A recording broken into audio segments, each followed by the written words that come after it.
আব্দুল মান্নাফৰ ঘৰত বহু মানুহ নামাজ পঢ়া শেষ কৰি সকলো আহিছে মান্নাফৰ ঘৰলৈ। মান্নাফৰ ঘৰত কুকুৰাটো এতিয়াও জীয়াই আছে।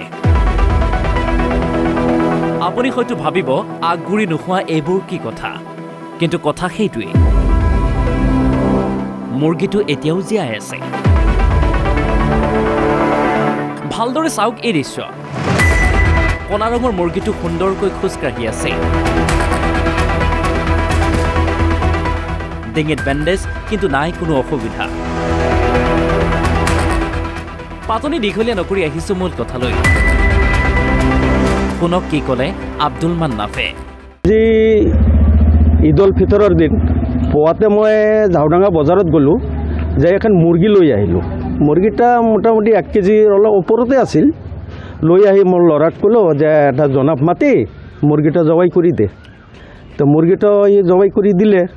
দিয়াৰ পিছত আমি চালোঁ 10 মিনিট যায়, 15 মিনিট যায়, তাৰমানে যিটো যে মানে তাৰ জীৱ থাকে এইটো হত্যাই নহ'ল, নমৰিলে।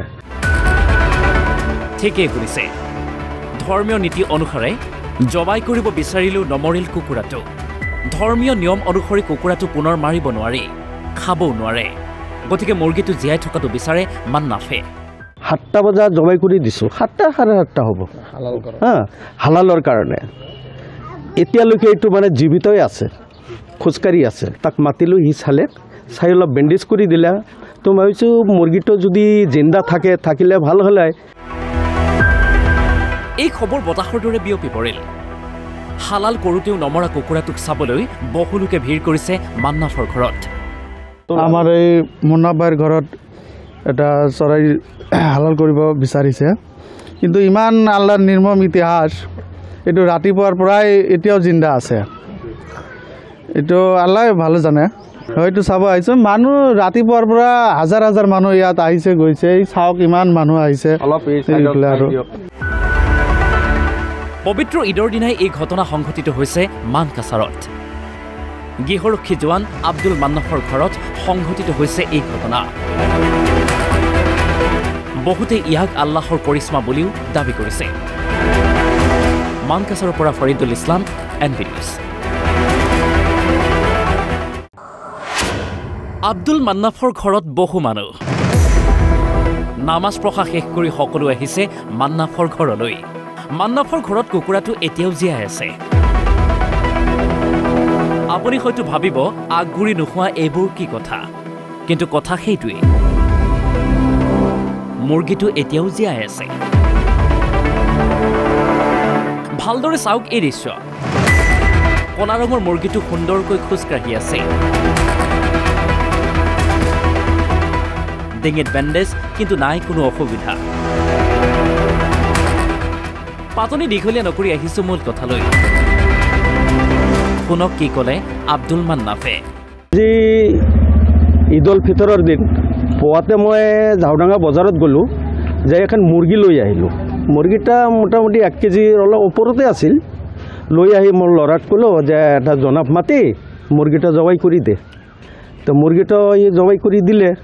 দিয়াৰ পিছত আমি চালোঁ 10 মিনিট যায়, 15 মিনিট যায়, তাৰমানে যিটো যে মানে তাৰ জীৱ থাকে এইটো হত্যাই নহ'ল, নমৰিলে।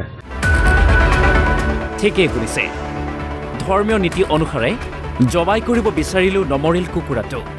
ধৰ্মীয় নিয়ম অনুসৰি কুকুৰাটো পুনৰ মাৰিব নোৱাৰি, খাবও নোৱাৰে।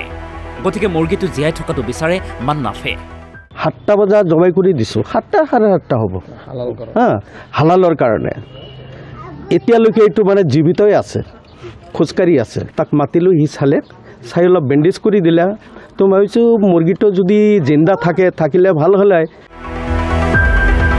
এই খবৰ বতাহৰ দৰে বিয়পি পৰিল। হালাল কৰোঁতেও নমৰা কুকুৰাটোক চাবলৈ বহু লোকে ভিৰ কৰিছে মান্নাফৰ ঘৰত। আমাৰ এই মুন্নাফৰ ঘৰত এটা চৰাই হালাল কৰিব বিচাৰিছে, কিন্তু ইমান আল্লাহৰ নিৰ্মম ইতিহাস, এইটো ৰাতিপুৱাৰ পৰাই এতিয়াও জিন্দা আছে। এইটো আল্লাহ ভালো জানে। হয়তো চাব আহিছোঁ, মানুহ ৰাতিপুৱাৰ পৰা হাজাৰ হাজাৰ মানুহ ইয়াত আহিছে গৈছে। এই চাওক ইমান মানুহ আহিছে। আৰু পবিত্ৰ ঈদৰ দিনাই এই ঘটনা সংঘটিত হৈছে মানকাছাৰত। গৃহৰক্ষী জোৱান আব্দুল মান্নাফৰ ঘৰত সংঘটিত হৈছে এই ঘটনা। বহুতে ইয়াক আল্লাহৰ কৰিশ্মা বুলিও দাবী কৰিছে। মানকাছাৰৰ পৰা ফৰিদুল ইছলাম, NB নিউজ।